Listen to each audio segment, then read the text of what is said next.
Hi అండి, అందరికీ నమస్తే. Welcome to Mukunda vlogs. ఈరోజైతే మనము ఒక పురాతన క్షేత్రం గురించి తెలుసుకుందామండి. తెలుగు రాష్ట్రాలలో ఎన్నో పురాతన క్షేత్రాలు ఉన్నాయి. యుగాల చరిత్రను తమలో దాచుకొని భక్తి సౌరభాలు వెదజల్లుతున్న ఆలయాలలో ఎన్నో ఆలయాలు ఉన్నాయి. అలాంటి విశిష్ట క్షేత్రాలలో ఒకటి శ్రీ ముక్తి రామేశ్వర స్వామి ఆలయం అండి. ముక్తి రామలింగేశ్వర స్వామి ఇక్కడ ఉంటారనమాట. కడప జిల్లా ప్రొద్దుటూరులో ఉన్న ఈ ఆలయం అనేక విశేషాలతో ప్రసిద్ధి చెందింది. మనకి ప్రొద్దుటూరు నుంచి 6 కిలోమీటర్ల దూరం అయితే ఈ ఆలయం ఉంది. స్థల పురాణం ప్రకారం అయితే లంకాధిపతి రావణ్ణి సంహరించిన తర్వాత శ్రీరాముడు అయోధ్యకు తిరిగి ప్రయాణం మొదలుపెట్టాడు. కానీ ఆయనకు ఒక పిల్లి వెంబడించడం ప్రారంభించింది. ఈ విచిత్రాన్ని గమనించిన శ్రీరాముడు తన కులగురువు అయిన వశిష్ఠ మహర్షిని అడిగాడు. అప్పుడు వశిష్ఠ మహర్షి ఇలా సెలవిచ్చారు: బ్రాహ్మణుడైన రావణ్ణి సంహరించడం వల్ల బ్రహ్మహత్య పాపం పిల్లి రూపంలో నిన్ను వెంటాడుతుంది. దీని నివారణకు మహాదేవుణ్ణి ఆరాధించాలి అని చెప్పారు.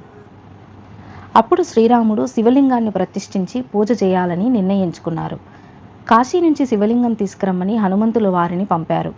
కానీ హనుమంతుల వారు సమయానికి రాలేకపోయాడు. దాంతో శ్రీరాముడు పెన్నా నదిలో ఉన్న ఇసుకతో ఒక లింగాన్ని తయారు చేసి ప్రతిష్ఠించి పూజను పూర్తి చేశాడు. ఆ తరువాత హనుమంతుల వారు కాశీలింగంతో వచ్చారు. అతన్ని సంతోషపరిచేందుకు శ్రీరాముడు ఆ లింగాన్ని కూడా ప్రతిష్ఠించాడు. అందుకే ఈ క్షేత్రాన్ని హనుమత క్షేత్రం అని కూడా పిలుస్తారు. ఇక శివపూజ అనంతరం శ్రీరాముడికి వెంబడించిన పిల్లి పెన్నా నది ఒడ్డున చేరి అదృశ్యమైందని చెప్తారు. ఆ ప్రదేశాన్ని పిల్లిగుండం అని పిలుస్తారు. ఇప్పటికే అక్కడ పిల్లి పాదముద్రలు ఉన్నాయని ప్రతి ఒక్కరి విశ్వాసం. ఈ ఆలయంలో రాజరాజేశ్వరి అమ్మవారు పూజలు అందుకుంటున్నారు. ఆదిశంకరాచార్యులు శ్రీచక్రం ప్రతిష్ఠించారు.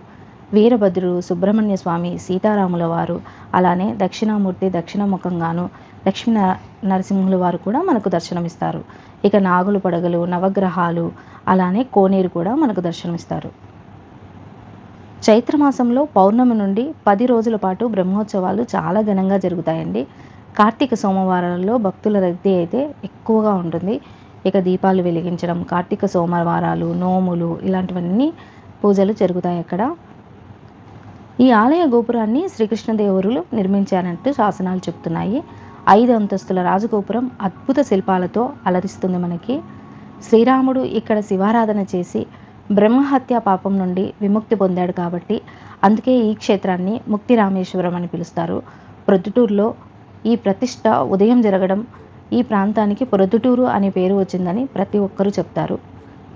ఇలా భక్తి, చరిత్ర, విశేషాలతో నిండిన ఈ పవిత్ర క్షేత్రం ప్రతి భక్తుడు తప్పక దర్శించాలని కోరుకుంటున్నానండి.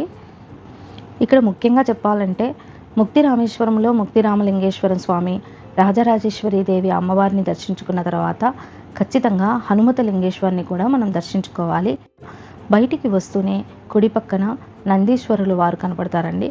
అక్కడ ఎదురుగానే కాశీ హనుమత లింగేశ్వర స్వామి దేవాలయం ఉంటుంది. ఖచ్చితంగా ఈ 2 ఆలయాలు దర్శించుకుంటేనే మనకు దర్శన భాగ్యం దక్కుతుంది. ఇక్కడ ప్రత్యేకత ఏంటంటే హనుమంతుల వారే కాశీ నుంచి తీసుకొని వచ్చారు. స్వయంగా శ్రీరాముడే ఈ ఆలయంలో శ్రీవలింగాన్ని ప్రతిష్ఠించారు కాబట్టి ముందుగా ఈ ఆలయంలో పూజలు జరిగిన తర్వాతే హనుమత లింగేశ్వర స్వామికి పూజలు జరిగిన తర్వాతే ముక్తి రామేశ్వరంలో పూజలు జరుగుతాయి అని శ్రీరాముడు చెప్పారట. ఇక్కడ ఇంకో ప్రత్యేకత ఏంటి అంటే భక్తులు స్వయంగా తమ చేతులతోనే పవిత్ర జలాలతో స్వామివారికి అభిషేకం చేయవచ్చు. ఆ లింగాన్ని తాకి ఆ శిరస్సును మనము తలను ఆనించి తమ కోరికనైతే చెప్పుకోవచ్చంట. పక్కనే కాశీ అన్నపూర్ణాదేవి మనకు దర్శనమిస్తారండి.